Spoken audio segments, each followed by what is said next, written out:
Thank you, Andrii, for entertaining us. Even if we had all just eaten a large meal, I think we would have been entertained by your speech.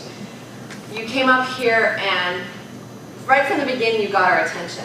He did the classic technique of pause, let the audience settle. I was fiddling with my manual and so on, and I noticed he waited. I don't know if it was specifically for me or everyone else, but he waited until I looked up and he had the grasp of the audience.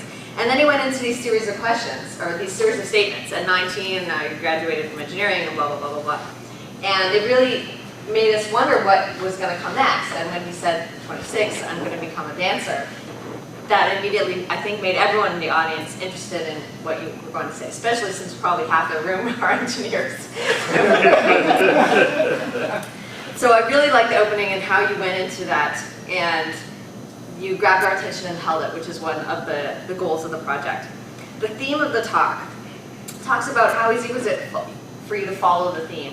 And you definitely had this theme of doing what you wanted to do rather than kind of sticking with something for 20 years and hating it when you retired. And so the story about Bob had that as its theme, that he had not been happy with this 20 years and you didn't want that to happen to you. And then you introduced the concept of the density, living dense. And I thought that was a little bit confusing at first, just in terms of how living dense related to doing what you wanted to do. And I think you built upon it as you started saying the 4-hour workweek guy, he decided to learn tango, and he did that, and he became a world champion, whatever, tangoing, and Darren LaCroix, and the speaking, that you could do a lot in a short amount of time. If you live dense, I think maybe what you could add to make it a really logical point would be to sort of tie those things together, like how the living dense will let you accomplish the things that you want to do so that you can tell the story. And you definitely explained some of it, but I feel like I could have been a little bit more tightly coupled. You were trying to make a kind of serious point in an entertaining speech, which I think is hard to do, and I think you did that really well. You made a point, you left us with something to think about, all of us engineers, and you did it in an entertaining way.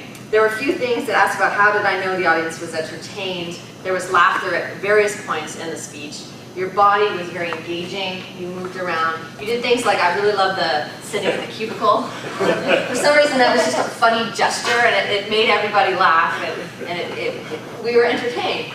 So I think you did a lot of things to keep us from falling asleep after our meal.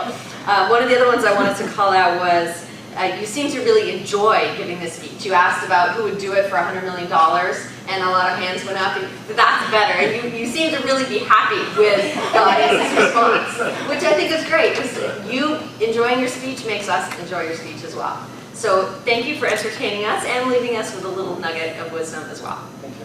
All right.